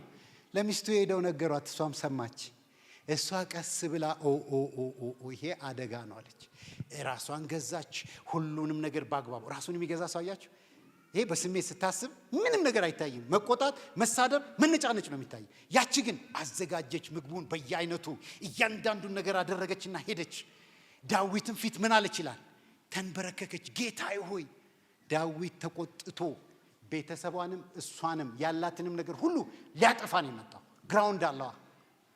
ግራውንድ ዴቨሎፕ አድርጓል። አመቻችቷል። ሁኔታዎችን ጠብቋል። ይገባዋል። ሲመጣ እሷ አቀዘቀዘችው። ውሃ አደረገችው። ከዛ ሚስቶች አንዳንድ ጊዜ ያቀዘቅዙናል። እግዚአብሔር ይባርካችሁ። ያሳዩናል። አንዳንድ ጊዜ ወጋ ያደርጉናል እንድንንቀሳቀስ። ጌታ ይባርካችሁ። እና ዋናው አታችድ ሆኖ መቆየት ነው። በዛ ውስጥ ነው ብዙ ነገር እየመጣ የሚሄደው። በጣም ከእህቶች የሚወጡ ሐሳቦች የሚገራርሙ ናቸው። በጣም ጥበበኛ ሴቶች አሉ። አፍሶባቸዋል ደግሞ ሴቶች ወደፊቱንም ማየት በአካባቢያቸውም ያለውን ነገር የመቆጣጠር አቅም አላቸው። ኮንትሮል የማድረግ በአንድ ጊዜ 6 7 8 ነገሮችን ኮንትሮል ያደርጋሉ። ከዛም ከዚህም ያያሉ። እግዚአብሔር ጸጋውን ስላበዛላቸው አመሰግናለሁ። እኛ ግን አሁን ለምሳሌ እያነበብኩ ከሆነ እኔ የሆነ ነገር ሲል እየገባቸውን አንዳንድ ሴቶች ከዛ በኋላ ላይ ልጆች የመተው እንዴ ሲያሩ ምንድነው ምን ያረጋችሁ እንዴ ዳድ ቅድም እኮ ፈቅደህልናል ገጥሟቸዋል። አንዴ ኮንሰንትሬት ካደረገን እኛ ኮንሰንትሬት ይማረግ እነሱ ግን የአይምሯቸው የራሽናል እና የኢሞሽናል ማይንዳቸው ክፍል በሳይንሱ ስንመለከተው ኤሌክትሮኖች እንዲህ ነው የሚዞሩት ይላሉ። በቃ ወዲያው ከዛ ያገናኛሉ። ስሜታዊ ሲሆኑ ደግሞ ወዲያው ነው የሚቋረጠው። የሚገርመው አውቶማቲካሊ የሉ በቃ አትችላቸው። የወንዱ ግን እባካችሁ ተረዱን፣ ሳጥን አለን እኛ ሳይኮሎጂ ሳጥን አለን። ለስራ ቦታ ሳጥን አለን፣ ለደሞዝ በጀት ሳጥን አለን፣ ለልጆች ጉዳይ ሳጥን አለን። ሴቶች ግን ሁሉንም ያገናኛል አእምሯቸው ቸቸቸቸች እያደረገ አንዱን ካንዱ። እኛ አንዱን ከፍተው ሲያሳዩን በዛ ጉዳይ ላይ አውርተን ከዛ በኋላ ወደሚቀጥለው ቀስ ብለን ሄደን እንከፍታለን። እናንተ ግን እዚህ ስታደርጉ ግራ ይገባናልና ተረዱ። This is how our mind set። ቸርች ስንሄድ አሁን ስለ ቸርች ነው እያሰብኩ የምሄደው ነው። ባለቤቴ ግን ስለ ማአት ነገር ስለ እንትን ታስባለች፣ ስለዛ ታስባለች፣ ስለዚህ ታስባለች። that's her nature። አይምሮ ውስጥ እኮ አሳይመንት እየሰጠች ነው፣ ዱብ እያደረገች ነው። which is good, which is excellent. That's why they talk too much። ልመለስ እቺን ሳይኮሎጂ እንትን ትቼ ልመለስ ወደ ቃሉ ልመለስ እና አቢጊያ ነገሮችን በሙሉ አበረደች። ነገሮችን በሙሉ የምታበርዱ ጥበበኛ ሴቶች እግዚአብሔር ያርጋችሁ። ነገሮችን በማስተዋልና በመረዳት የምትመሩ ያያችሁትን አይታችሁ ወደ ኋላ የማትመለሱ እህቶች፣ እናቶች፣ ሴቶች ያድርጋችሁ። ሄደችና ሰው አየች፣ ነገሮችን አስተካከለች፣ ቡው ጸጥ አደረገችና ወደ ቤቷ ሄደች። እግዚአብሔር በጊዜው ናባልን እቺ ለዳዊትም ታስፈልገዋለች። ዳዊት የሚገርም አንዱ ዳዊት ደግሞ የሚደንቅ ኢሞሽኑን ኮንትሮል ማድረግ የሚችል ገራሚ ሰው ነው። ሳኦልን አምጥቶ እግዚአብሔር አሳልፎ ሰጥቶት በውስጡ ያለውን ስሜታዊ እንዲሆን ሰዎች ውጋው እግዚአብሔር አሳልፎ ሰጠ። እግዚአብሔር ቀኝ እጁ ከእግዚአብሔር ቀኝ እጅ ካንተ ጋር ናት፣ ውጋው ሲሉት ዳዊት ሄደና ጨርቁን ቆረጣ፣ አንካሴውን አነሳና እኔ ጉዳይ ከሰማይ አምላክ ጋር ነው እንጂ ካንተ ጋር አይደለም። አይኖ ከረኝነት ስፍራ ያነሳኝ እግዚአብሔር አንተ ብትሆንስ አገኘው ብለህ ድርግም ስታረግ ጋድ ከላይ ስትሩ ሁለት ጊዜ እግዚአብሔር አሳልፎ ሰጠው። ሁለቱም ጊዜ አንደኛው ተኝቶ አንደኛውስ ምን ሲያደርግ አቤት ሲጸዳዳ ቁጭ ብሎ እየተጸዳዳ ዳዊት ሄደ፣ ሰውየውን አገኘው። እንደዛው ተመሳሳይ አድርጎ ይኸው እኔ እንዲህ ነኝ ተረጋጋ። ስሜታዊ የሆኑ ሰዎችን ማስተናገድ የምትችለው በበጎ ልብና በመልካም ልብ ነው እንጂ በመጥፎ ልብ ካገኛቸው እንደነሱ አይነት ሰው አታገኝም። ብዙ ሰዎች ስሜታዊ ሆነው ቆሻሻቸውን አንቺ ላይ ያራግፋሉ እና ቆሻሻቸውን ባራገፉ ቁጥር አንተ መልሰህ ሌላ ቆሻሻ የምትሰጣቸው ከሆነ አንተ ከነሱ ጋር ተስማምተሃል፣ ወጥተሃል ማለት ነው። እነዚህ ቆሻሻ ስትወራወር ትክክለኛ ታርጌታቸውን መቱ ማለት ነው። ዝም ብለህ ስትሄድ ግን ይነቅላሉ።